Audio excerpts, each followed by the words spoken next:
जैन बच्चों, कैसे आप लोग? बढ़िया, एकदम मस्त। तो चलिए आज हम लोग आगे बढ़ते हैं, ठीक है ना, some basic concept of chemistry में। और ये हम लोग का लेक्चर नंबर 3 है, ठीक है ना। और यहाँ पे एक टर्म को समझते हैं हम लोग कि विसरण क्या होता है, ठीक है ना। देखो सब यहाँ पे बोर्ड पे देखो सब यहाँ पे। विसरण का मतलब क्या होता है?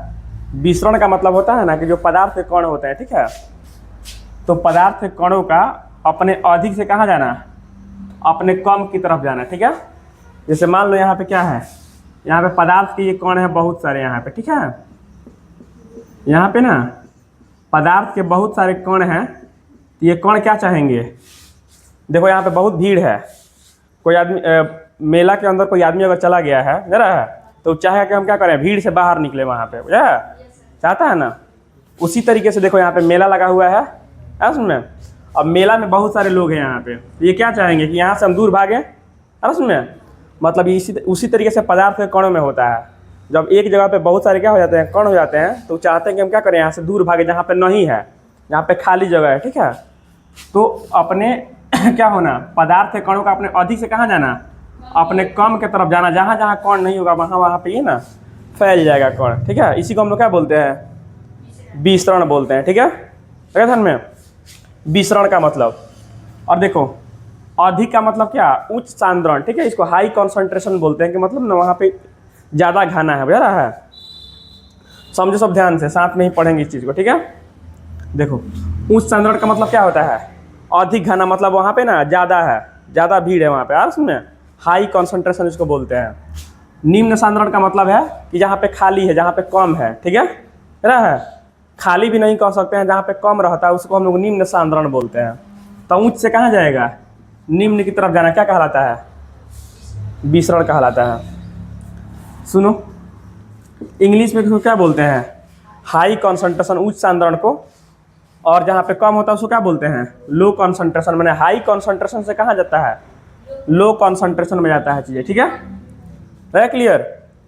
अब देखो जो पदार्थ के कण होते हैं, ठीक है, तो पदार्थ मेनली 3 अवस्था में है। कौन कौन सा, ठोस में, द्रव में और किस में, गैस में। तो किसके कण ज़्यादा फैलते हैं आसानी से, गैस के कण, क्योंकि ये ना बंधे हुए नहीं रहते हैं, ये दूर दूर रहता है। आप दिखाए थे ना सब बना करके कण, तो ये दूर दूर होते हैं, तो ये आसानी से फैलते हैं, ठीक है। इसमें विसरण सबसे ज़्यादा होता है, किसके अंदर में, गैस में। और जो द्रव होता है उसमें क्या होता है, उसमें इसी से क्या होता है, कम होता है, गैस से कम होता है, ठीक है। पानी को वहाँ रखे रहेंगे तो ऑटोमेटिकली ना इधर उधर नहीं जाएगा, है उसमें। लेकिन गैस रहेगा तो उड़ जाएगा, तुरंत इधर उधर उड़ता है, तो एकदम फ्री रहता है गैस। लेकिन द्रव उतना फ्री नहीं रहता है, ठीक है। अगर हम ठोस को देखेंगे तो ठोस में क्या होता है ना, ठोस के कण बहुत कम जाते हैं इधर उधर, रहा है। जैसे मान लो लोहा कहीं पर रखे होंगे, लोहा लटका देंगे तो ऐसा थोड़ी कि उसमें से टपकने लगेगा नीचे, नहीं ना होता है। अरे लोहा अगर टप लगा दें कहीं पे तो ऐसा नहीं होता कि उसके कण नीचे निकलते रहें, ऐसा नहीं होता है, अरे सुन। लेकिन जो गैस होगा, गैस ऑटोमेटिकली चारों तरफ फैल जाएगा। जो द्रव होगा ये भी क्या हो जाएगा, चारों तरफ फैलेगा, लेकिन इससे कम फैलेगा। तो ये बात ध्यान रखना सबके। विसरण सबसे अधिक किस में होता है, गैस में, उसके बाद से किस में होता है, द्रव में, उसके बाद से किस में होता है, ठोस में होता है। Clear, okay. कोई कंफ्यूजन, क्वेश्चन पूछते हैं, बताओ सब। यहाँ पे जो है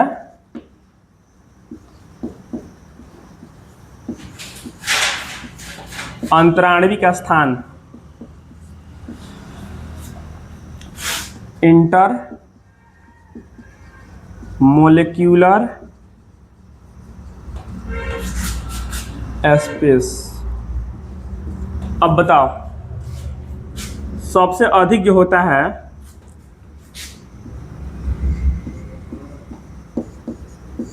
किसके कणों के बीच में सबसे अधिक जगह रहता है, गैस के कणों के बीच में सबसे अधिक जगह रहता है। उसके बाद से किस में रहता है, द्रव में रहता है। उसके बाद से किस में रहता है, ठोस में होता है। कण दिखाए थे बना करके, मान लो ये गैस के कण हो गए, और उसमें ये द्रव के कण हो गए इस तरीके से। और ठोस के कण क्या होंगे, एकदम बिल्कुल पास पास में सटे रहते हैं इस तरीके से, अरे उसमें। तो देखो तो किसके कणों के बीच में अधिक जगह है, सबसे अधिक किस में है, गैस में। उसके बाद किस में होता है, द्रव में। उसके बाद किस में होता है, ठोस में। तो ये अंतराणविक स्थान का क्रम है, ठीक है। अब सुन में इसको इंग्लिश में क्या बोलते हैं, इंटरमोलिक्यूलर स्पेस। ठीक है। अगर एक क्वेश्चन और पूछता है हम लोगों से, संपीड्यता का क्रम,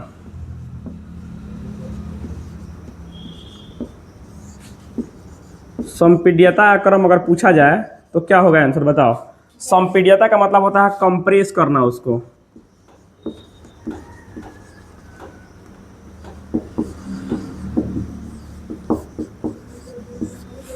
कॉम्प्रेसिबिलिटी। ठीक है, मतलब कहने का ये है कि कौन सबसे अधिक दब सकता है, बताओ सब। कौन सबसे अधिक गैस को दबा सकते हैं, उससे कम कौन दबेगा, द्रव, और सबसे कम कौन दबता है, ठोस। तो कौन सबसे अधिक होगा, गैस। तो इधर लगाएंगे, इधर बड़ा वाला पूंछ रखे है, इधर इसका सिर रहेगा, है उसमें। इसका मतलब है कि इधर बड़ा है, सबसे अधिक इधर, माने गैस सबसे अधिक दब सकता है। ठीक है क्लियर। उसके बाद से कौन दबता है, द्रव, और उसके बाद से कौन दबता है, ठोस। इस तरीके से होता है क्लियर। गैस, द्रव और ठोस, इस तरीके से संपीड़न का क्रम होता है, मतलब कौन कितना अधिक दब सकता है क्लियर।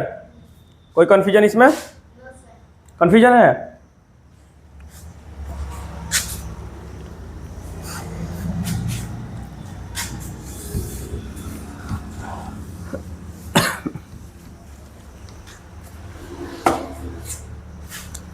अब हम देखते हैं पदार्थ जो है उसकी चौथी अवस्था। ठीक है, जिसका नाम क्या है,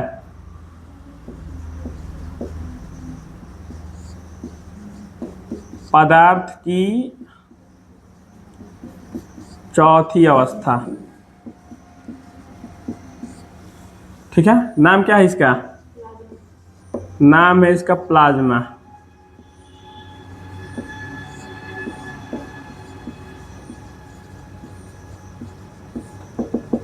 क्या होता है प्लाज्मा। तो जब हम क्या करते हैं, जब हम गैस को बहुत अधिक गर्म करते हैं, क्या करते हैं,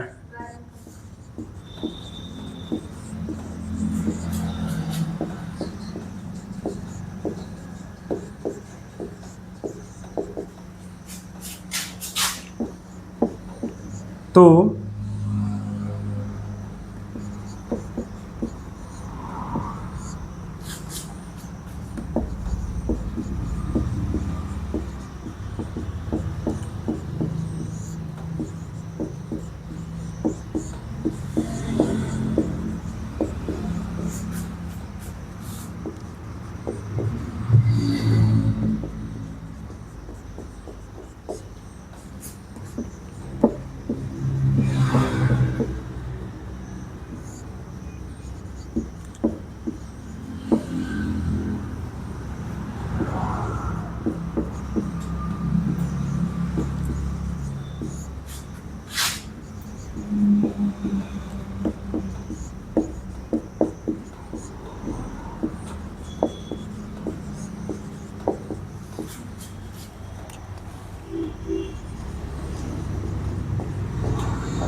इसको नोट करो, इसको नोट करेंगे इसको। देखो क्या होता है प्लाज्मा। जब हम गैस को क्या करते हैं, जब हम गैस को ना, सुनो, जो गैस होता है जब उसको क्या करते हैं, बहुत अधिक गर्म करें गैस को पकड़ करके। ठीक है, जैसे मान लो ये गैस है, ठीक है, तो गैस होता है ना यहाँ पे, तो गैस के जो परमाणु होते हैं उसके बीच में कौन सा क्या होता है, पॉजिटिव। ठीक है, पॉजिटिव चार्ज होता है, प्रोटॉन होता है, और बाहर क्या होते हैं यहाँ पे, इलेक्ट्रॉन होते हैं। ठीक है, क्या होते हैं, इलेक्ट्रॉन रहता है, ऐसे रहता है। अब क्या होगा, जब हम इसको गर्म करेंगे ना, तो यहाँ पे जितना भी इलेक्ट्रॉन दिख रहा है वो सब इलेक्ट्रॉन कहाँ आएगा, बाहर। कहाँ निकल जाता है, बाहर निकल जाता है। और जैसे ही इसमें से क्या हो जाएगा, इलेक्ट्रॉन सब निकल गए यहाँ पे बाहर, है उसमें। और इलेक्ट्रॉन निकलने के बाद ना, ये जो परमाणु दिख रहा है, इस परमाणु कैसा हो जाता है, ये बन जाता है इसके अंदर में रहता है प्रोटीन, ठीक है, प्रोटॉन है, ठीक है, तो ये धनात्मक आयन बनता है, क्या बनता है, ये बन गया धनात्मक आयन। आयन का मतलब जिसमें या तो इलेक्ट्रॉन गया हो जाएगा अंदर, या फिर उसमें से इलेक्ट्रॉन निकलता हुआ उसको आयन बोला जाता है, ठीक है। अब इसमें से क्या होता है ना, इसमें से इलेक्ट्रॉन बाहर निकल गया है, निकला यहाँ पे, तो ये जो परमाणु था यहाँ पे ये कैसा बन गया, ये पॉजिटिव चार्ज बन गया है, इसके ऊपर चार्ज आ गया, ठीक है, इस पर पॉजिटिव चार्ज आ गया। तो इलेक्ट्रॉन का और ये जो धनात्मक आयन बना है इसका पूरा मिश्रण को ही हम लोग क्या बोलते हैं, प्लाज्मा, क्या बोलते हैं इसको, यही प्लाज्मा है, ठीक है क्लियर, क्लियर हो रहा है, यहाँ देखो सब, यहाँ क्लियर हो रहा है बात। जब हम गैस को बहुत अधिक गर्म करेंगे तो गर्म करने पर क्या निकलता है उसमें से, इलेक्ट्रॉन, ये इलेक्ट्रॉन है, ठीक है, ये कहाँ निकल जाएगा, बाहर निकलेगा, तो क्या बच जाएगा, ये वाला सिर्फ परमाणु का खोखा बच गया, बचा, तो उसके ऊपर पॉजिटिव चार्ज आ गया, इलेक्ट्रॉन उसमें से निकलेगा ना, तो उस पर धनात्मक चार्ज आ गया, कौन सा चार्ज आ गया, धनात्मक चार्ज आ गया। और धनात्मक आयन जो बना, ये धनात्मक जो चार्ज बना है और इलेक्ट्रॉन, इसी के मिश्रण जो बनता है उसी को हम लोग क्या बोलते हैं, प्लाज्मा, क्या बोलते हैं, प्लाज्मा बोलते हैं, ठीक है। और यही पदार्थ की क्या है, चौथी अवस्था है, कौन सी अवस्था है, चौथी अवस्था है पदार्थ की, ठीक है। ये क्या होता है, जो सूरज है ना, जो सन हम लोग को दिखाई देता है, तो सूरज भी इसी अवस्था में है, वहाँ पे गैस इतना ना अधिक गर्म हो जाता है उसमें कि उसका जो इलेक्ट्रॉन है और जो ये धनात्मक आयन है, ठीक है, इसी का मिश्रण है सूरज। जो बिजली जब चमकता है तो हवा बहुत अधिक क्या होता है, गर्म होता है, क्या होता है, गर्म होता है, अरे उसमें जब क्या होता है, जब बिजली चमकता है ना तो हवा क्या हो जाता है, बहुत अधिक गर्म होता है, और गर्म होने से क्या होता है, जो हवा के इलेक्ट्रॉन्स होते हैं बाहर चले जाते हैं, और जो परमाणु होता है वो कैसा चार्ज हो जाता है, धनात्मक चार्ज हो जाता है, ठीक है, पॉजिटिव उस पर चार्ज आ जाता है, और दोनों का मिश्रण बन के कुछ देर के लिए प्लाज्मा बन जाता है आकाश में, उसमें उसके आसपास का जो हवा होता है वो किस में कन्वर्ट हो जाता है, प्लाज्मा में। क्लियर है, प्लाज्मा क्या है, पदार्थ की चौथी अवस्था, है क्लियर। जब गैस को बहुत अधिक गर्म करेंगे तभी ये बनेगा, उसमें बहुत अधिक गर्म करेंगे तभी ऐसा होता है, क्लियर। और क्या है ये है इलेक्ट्रॉन, और क्या उसका धनात्मक जो आयन बन रहा है उसका मिक्सर है, ठीक है, इसी को प्लाज्मा बोलते हैं, क्लियर, वेरी गुड।